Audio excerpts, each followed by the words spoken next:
Tonight, why that sound and the building that houses it are in grave danger. It's a story of love and laughter, of great ideas and catastrophes, courage, foresight, and the unexpected.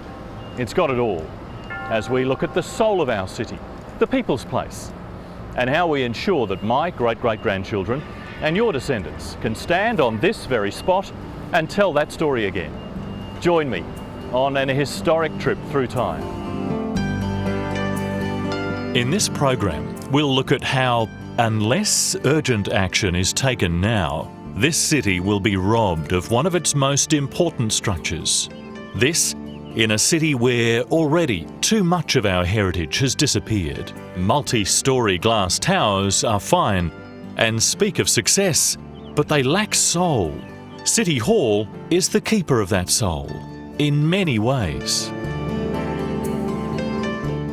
It was a remarkable building for the time. My grandfather was in his late 20s when he did this design, so very much a young gun, very much kind of part of a new and growing Brisbane at the time, and I think the building reflects that.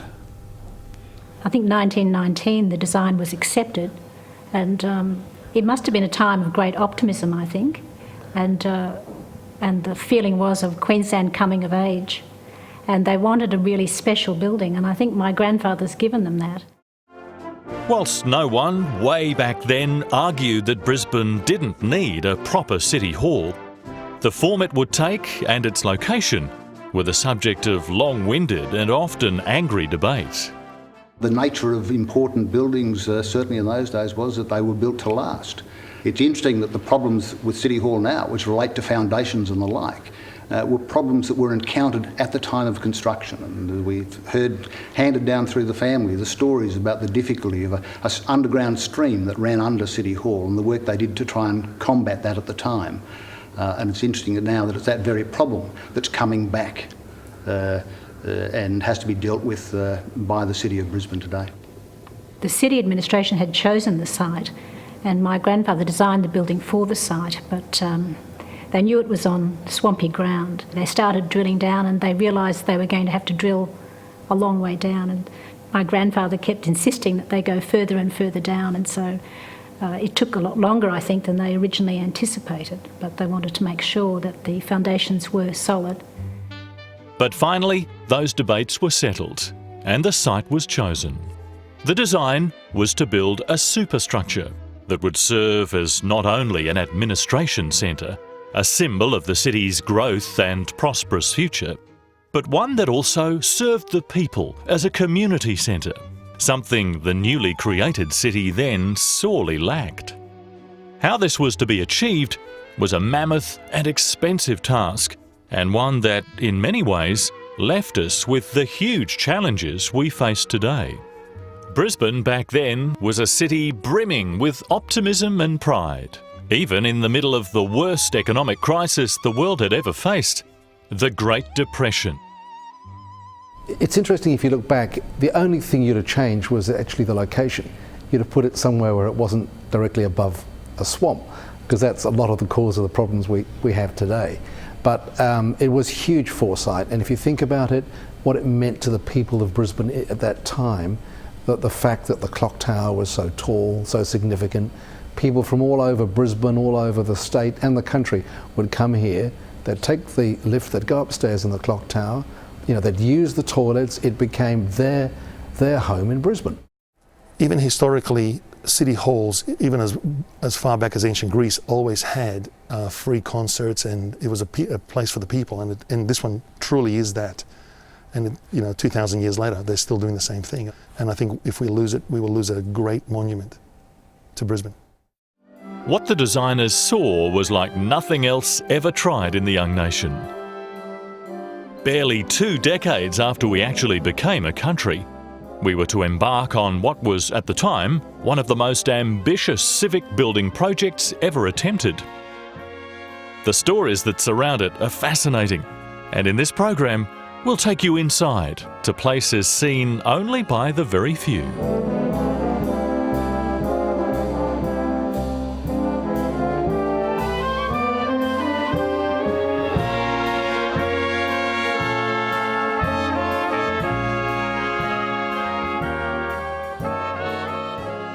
It's the largest dome in the Southern Hemisphere.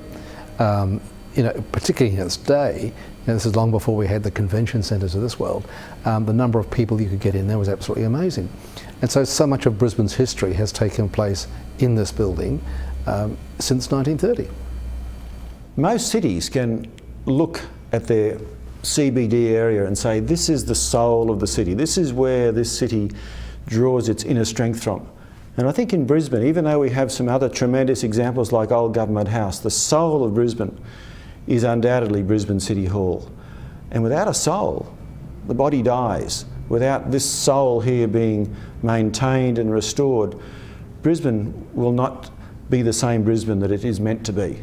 And it is meant to be a great city and is a great city. But buildings like City Hall are not just about bricks and cement. What they're about are the people who lived, worked, played, laughed, cried, faced down our nation's first real threat of armed invasion, celebrated victory and defeat. This building itself is the heart and pride and soul of the city. It is right in the heart of the city. It is a building for all people of all walks of life. You can get married here, you can become an Australian citizen here, you can become a senior citizen and attend a function here, a free concert here. You can come in here to this very magnificent room here and watch decisions being made about our city's future. This room here is actually the powerhouse of City Hall, which in itself is the powerhouse of our city.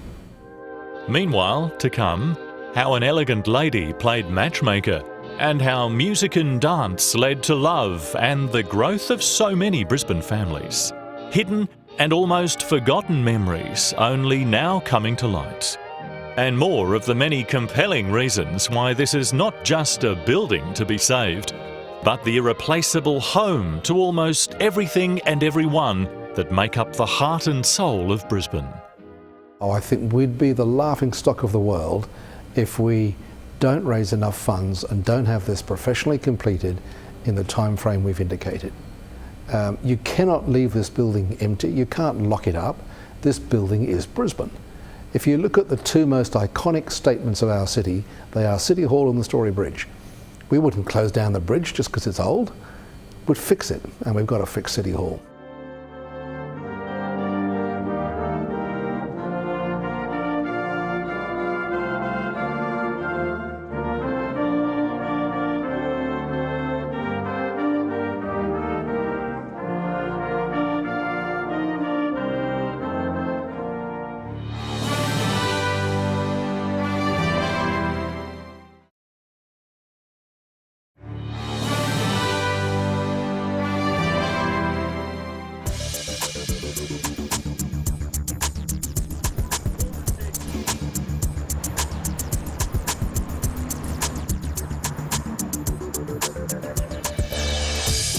Every day, from early morning to late at night, thousands upon thousands of people walk past City Hall, many without even a glance.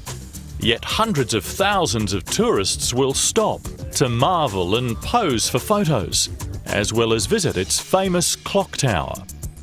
While many Brisbaneites may not have visited City Hall in many years, for those who care to take a moment, stop and reflect, the memories of their City Hall adventure will come back.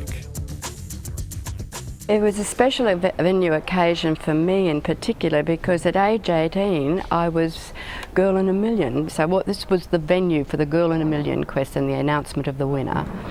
It was the place, it was the most grand place in Brisbane, and I can remember feeling even as a small child that, that I was like a princess in here. And of course later on, once they revived Gone with the Wind, I had visions of myself as Scarlett O'Hara running down that marble staircase to Ashley Wilkes. That was the sort of dreams that teenagers had back then. It might have been an outrageous social occasion, or a sombre academic or school ceremony, a dignified musical recital, a raucous rock and roll concert, An official occasion, marked with pomp and ceremony. But always, the City Hall rose to the occasion. This is, after all, a building of many faces. The first experience, I think, that I can remember that was absolutely magical in my life, and that was my first fancy dress ball, and I went as Pandora's box. Of all things, I had my magic box and I thought I was in a palace, and I found it sort of was an inspiring place because I sort of felt that I wanted to live an exceptional life after that. And it has got that feel. There's a certain grandeur to it and a sort of magic to the old place. My bus used to stop just outside in Adelaide Street, and I remember thinking what a wonderful place it was. And I remember as a child we used to have our Stedfords here, and you'd be waiting outside in the circular hallway, and it was so grand and such a special place to be. Growing up in Brisbane in the 60s, it was probably the nearest thing to a palace that we had. And I remember imagining as a child sliding down those marble banisters in the foyer, or pretending I was Cinderella in my silk ball gown coming down the steps at midnight. It was just such an amazing building. Indeed, it is a beautiful building, and certainly the iconic, arguably the number one iconic building of Brisbane, and we're lucky to have her.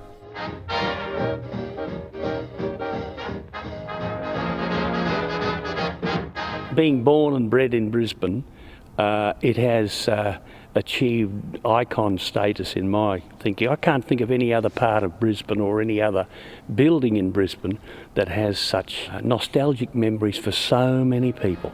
Some people went to dances here when it was an R&R for Douglas MacArthur's American troops in the Second World War. The big American bands of Artie Shaw and all these people, they played on the stage.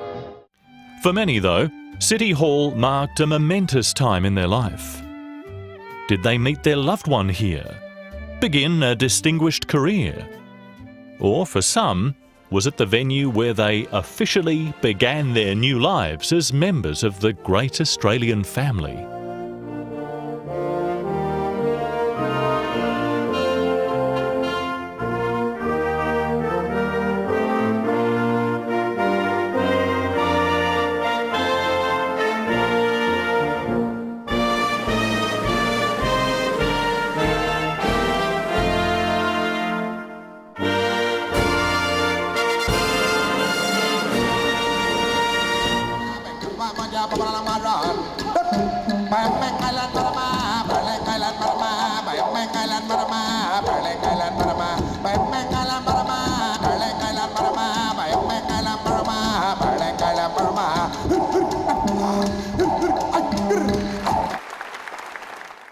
I trust that you will look back on this very special citizenship ceremony, the sesquicentenary ceremony in 2009, with fond memories, and I wish you the very, very best of the future for you and your family as together we build Australia's new world city. Thank you.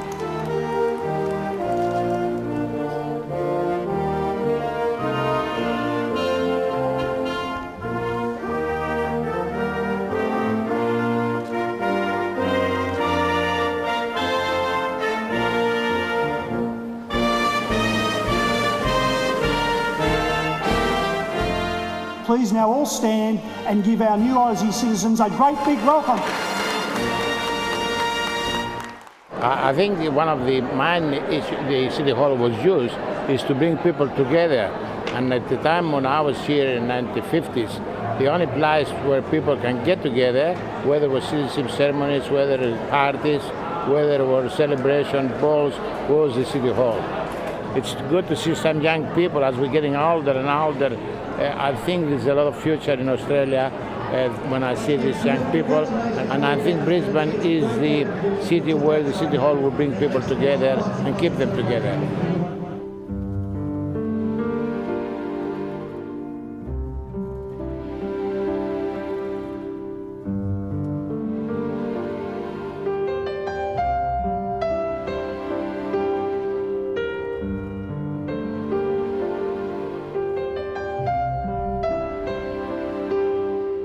Still to come, a look at some of the exciting plans, the hidden wonders, physical and spiritual, as some departed souls continue their walk of City Hall rooms and hallways.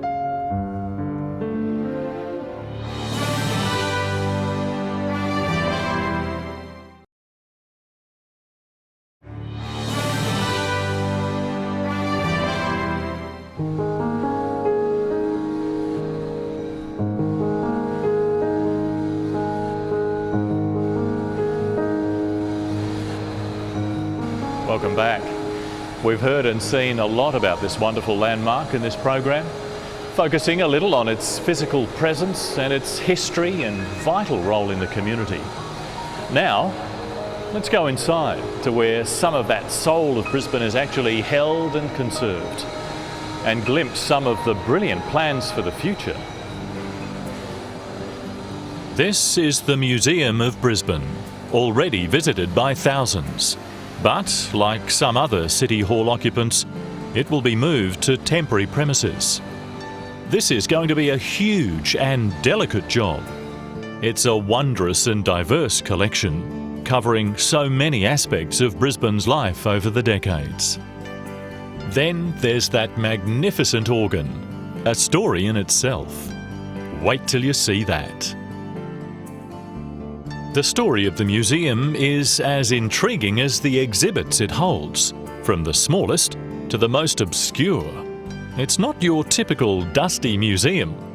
We don't only look at history, we look at the contemporary city, we look at what makes Brisbane unique, what makes Brisbane people who they are, where have we come from, but also where are we going. So we're very proud of what we've done, but the future just has so many possibilities. We've learnt a lot from what we've done, but there's so much of Brisbane's history that we still haven't told. Outside of the clock tower and the auditorium, the most distinguishing feature of the hall for most of us is the magnificent concert organ. Truly a world treasure.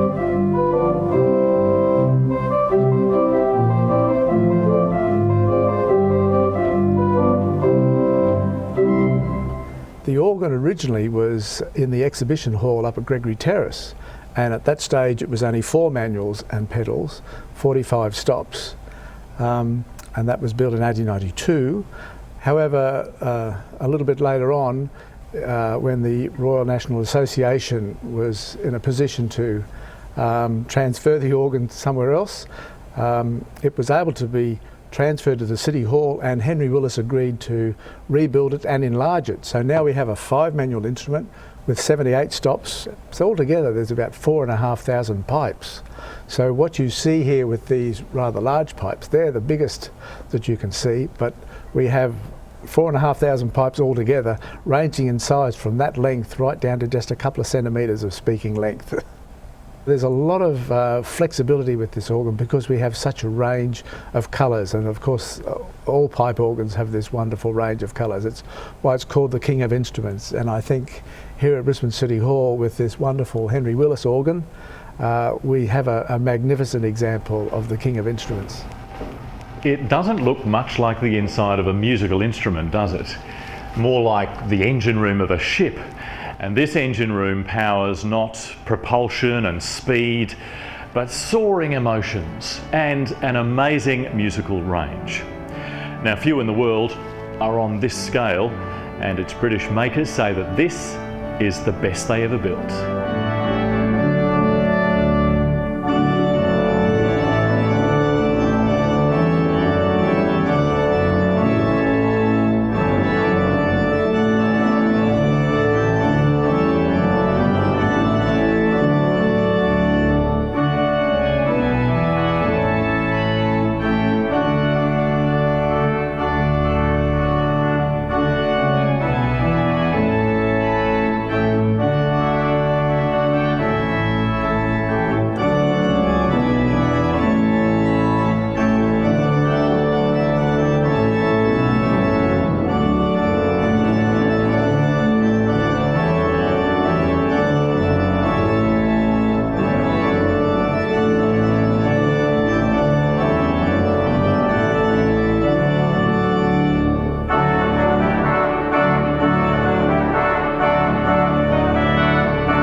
This magnificent instrument has also always played a role as an elegant backdrop to the many functions, official, regal and sometimes not so regal, but always with a sense of dignity, elegance and style.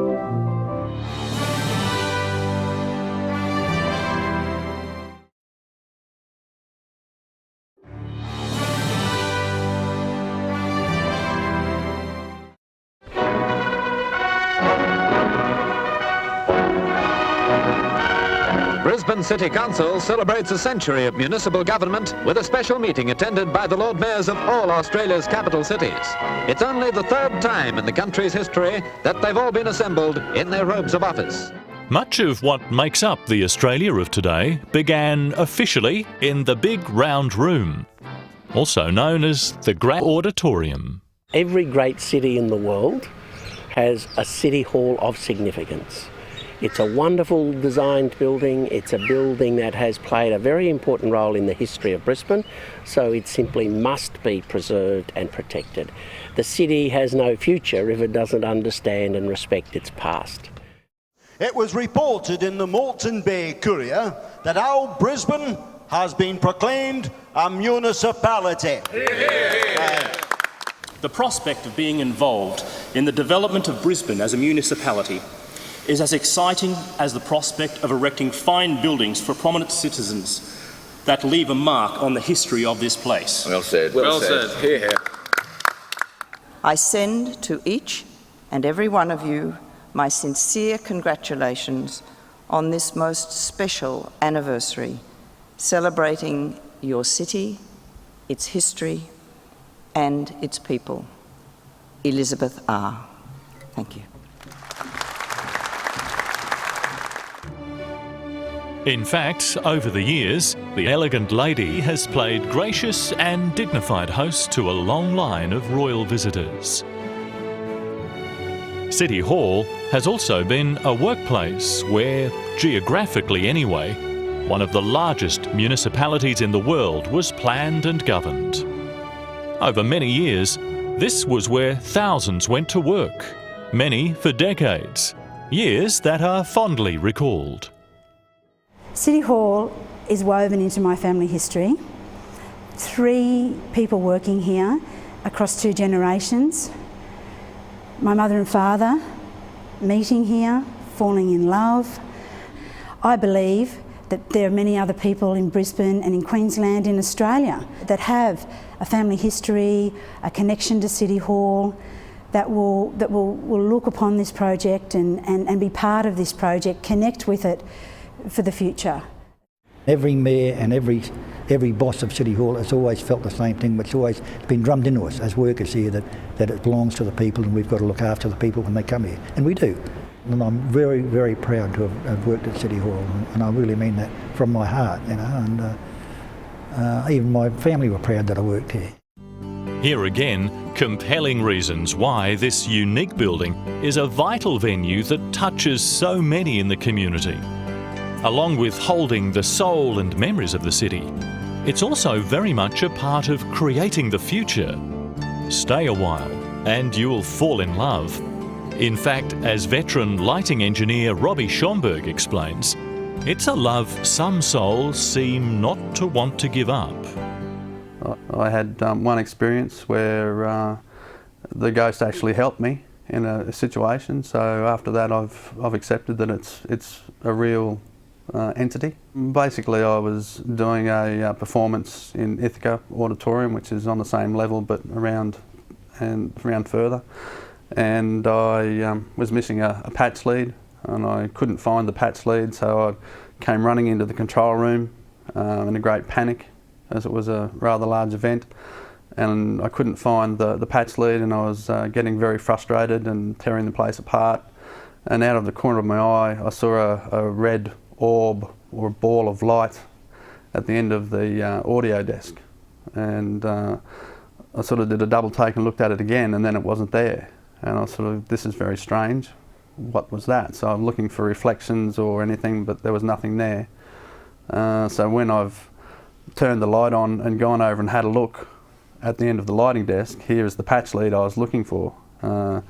So with that, I was quite spun out by the whole situation, and just said, thank you very much.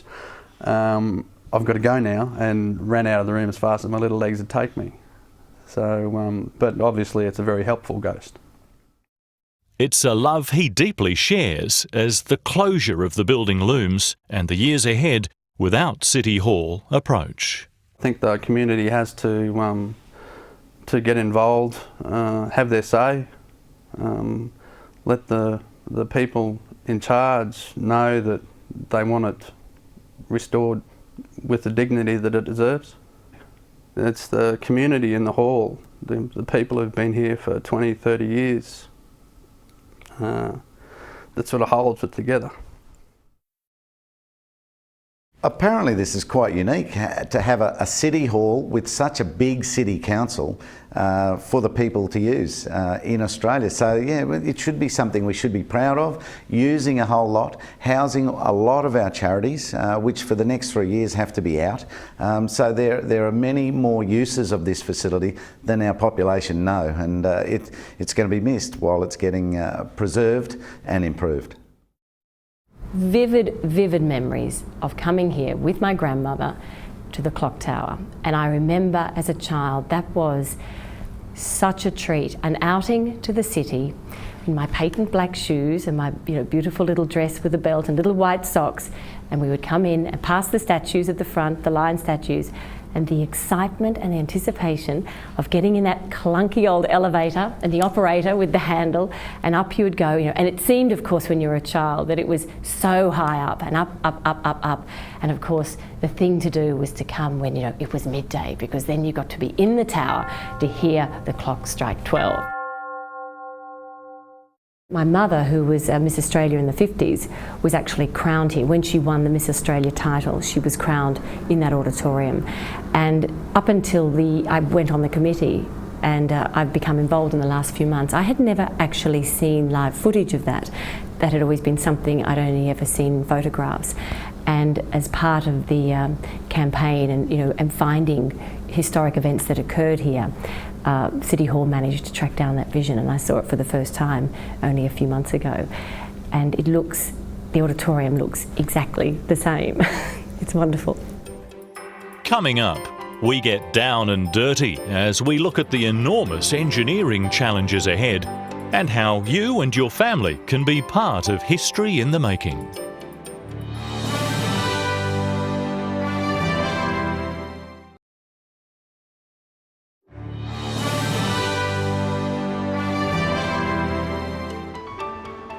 At first glance, City Hall looks as solid as the rock from which she was clad.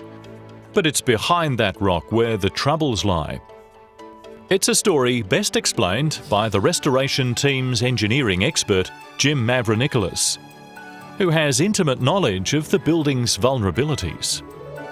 Here we are in the basement of City Hall, about 7 feet below the auditorium floor, and behind this wall is wet soil. And the wet soil is putting pressure on this wall, and the pressure is pushing the liquid through.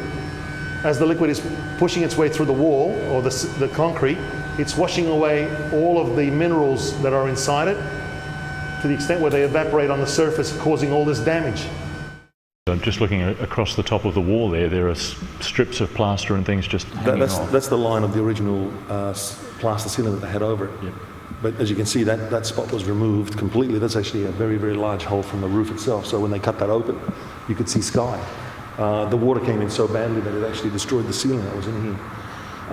If you look at the windows, for example, you can't close them. They've totally rusted out. So, and these sort of casements were made in the building in the 1930s by coachmakers. So we're going to have to get them out, polish them, weld them, lead wipe them, and put them back in. It's amazing. I can imagine people thinking, where do you start? At the top, work from the bottom. Really? Yeah, it's really that funny. Because if we don't stop the water, there's no use doing any work below it. It pours through the floor, it pours through this floor and goes downstairs. So if you start from underneath and you paint and plaster, it's all going to be destroyed. Obviously, they're old-fashioned windows. Is as much of the facade and the fittings going to be retained as possible, or will it look completely different to walk in here? No, it'll look identical. These windows are heritage windows. The thing that we need to do is to actually get them to function again, so that they actually provide a seal and stop the weather getting in, but you will not see a lot of difference at the end. It's not a sealed building at the moment. We can open these windows and some areas can't be air conditioned. Will it be sealed when it's finished? No, the areas can be air conditioned in a different fashion, but the reason why we're actually keeping these sort of windows in the light wells is that as part of the ESD, or the Environmental Sustainability Design, we want to be able to open the windows for some part of the year, and we are working towards that. And minimise the footprint, the carbon. Footprint, yeah, that's right. And actually try and see about natural ventilation as a solution. We're actually evaluating that right now. Well, Jim, you've obviously got a lot of work ahead of you. I'd better stop talking and let you get back to it. Thank you. Good Have to a see great you. day. Thanks very much. The engineers at the time knew what they were doing, but it's subsequent generations, well-meaningly, with new technology. They've just built layer upon layer of ceilings and false ceilings to accommodate all our new gadgetry, like electric lights and air conditioning and various other things. And so, in those changes, we have lost a lot. So to revert it back to as it once was, and uncover the splendour, I think would just be magical.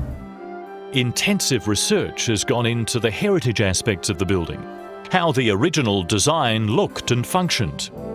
This was done with passion by senior heritage architect Marcus Richardson, a quietly spoken mine of information on our finest public building, which he places right up there with the best in the world. First of all, they rolled two buildings into one. They put a circular building into the middle of a hollow square, which is the offices around. And to do that, they needed quite a different sort of structural treatment to any that had been done in Brisbane before that. So they made the building out of reinforced concrete. Then it's wrapped around in stone. And that's almost the last use of a very, very old technique of cladding buildings in stone to get the classical appearance. This building was built as a frame, and on that frame put walls, doors, floors, cladding, none of which is load-bearing in its own right. It's simply there for decoration. So they had absolute freedom, once they constructed the concrete frame, to then decorate the building any way they liked. I think the people will get back a very fine building, a building with very good bones, a building that was well designed and very carefully thought, a building which is still quite young and fit, a building that was worth the effort of keeping and restoring.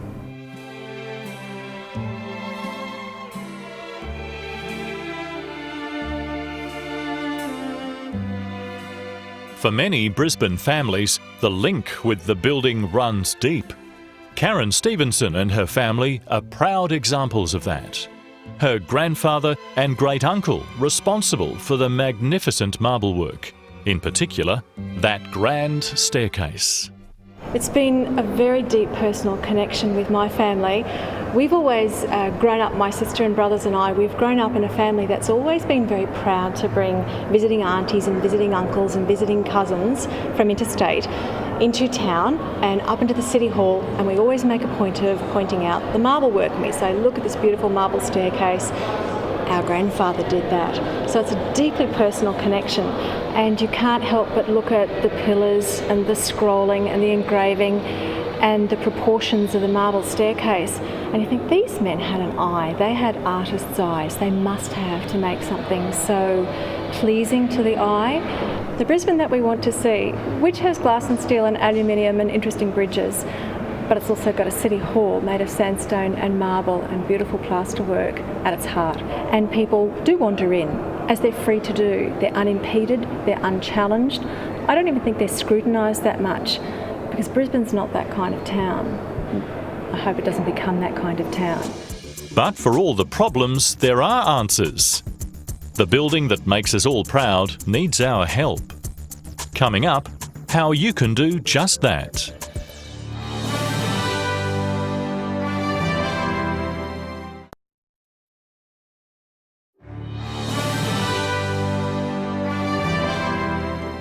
While all the immense challenges are faced and whittled down one by one, the doors and hearts of City Hall are open to everyone, as they have been since the building was built. I love City Hall. I just love City Hall. When I was a little shaver, about 6, 7, 8 years old, my grandmother lived in Quay Street, North Quay, and I used to sit on her top steps and she'd ask me what the time was, and I'd look straight across at City Hall and tell her the time. I have been coming dancing here, and now I'm president of the club, and I just love it. City Hall once again proving it's a real people's place, even for people who are sometimes shunned, sadly, by some. This is where the Red Cross steps in. We have a presence here in this space that we call the Night Cafe, and we are here for vulnerable young people. And when the mayor and the councillors go home from work, they can see what their council is doing to help support a service like this. Angela and her team pull together Homeless Connect, another example of how a grand old lady reaches out to the lost children of her city. One of the reasons that we wanted to have it at City Hall is that it's really importantly symbolic of saying to people who are homeless that Brisbane City and Homeless Connect is a model built on with a lot of community volunteers. So you have community and government and business who provide a lot of donations and assistance as well. Come together, we hold it in this important civic building in Brisbane to say the people of Brisbane really care about you, are really concerned about homelessness. At all times, we must never lose sight of the beauty encapsulated here, and the fact that City Hall holds the soul of Brisbane.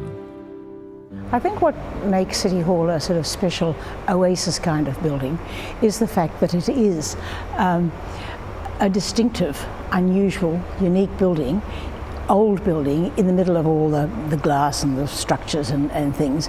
That makes it special now, and 40 years ago, 50 years ago, it was special because it was the biggest building and it towered over the buildings we had then. So it's always been a special building with unique qualities about it. The hidden secrets just keep coming, even on something as unusual, shall we politely say, as a long-lost dunny wall discovered totally by accident during excavation work on what were restrooms and Red Cross tea rooms. As servicemen used the convenience, they wrote messages on the wall, as young blokes do. Messages recognised as not just scrawl, but something historically important, researched by insightful volunteer guide Lyris Mitchell. It was a wonderful discovery. We're very, very fortunate. The man who did actually take off the first layer of plaster was able to recognise that it was from World War II.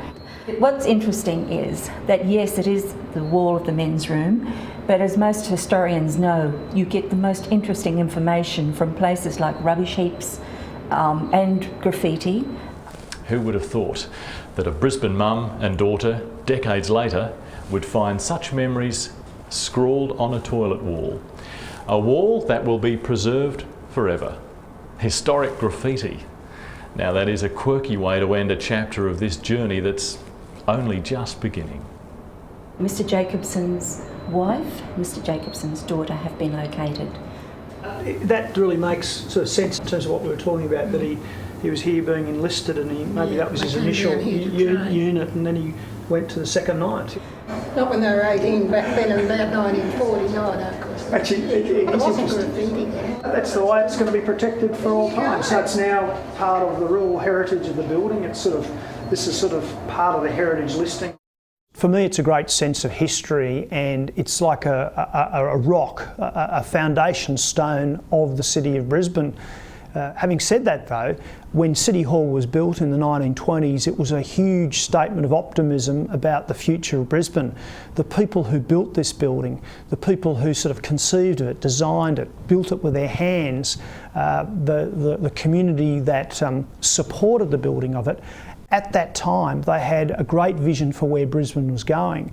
And so while it might be a heritage building, those optimistic vibes, if you like, are really inbuilt into the whole thing, and that's where Brisbane is today. I mean, we believe Brisbane is Australia's new world city, and so while it has that heritage value and that bedrock about our city, it's also in that very historical context, it is a statement of where this city was meant to go when people were looking at it back in the 20s. When this building is restored to its former glory, it will be totally open to people to come and to enjoy, to utilise, and they are going to be so incredibly proud of it. So it's the people's place, and it will be the people's place for all time.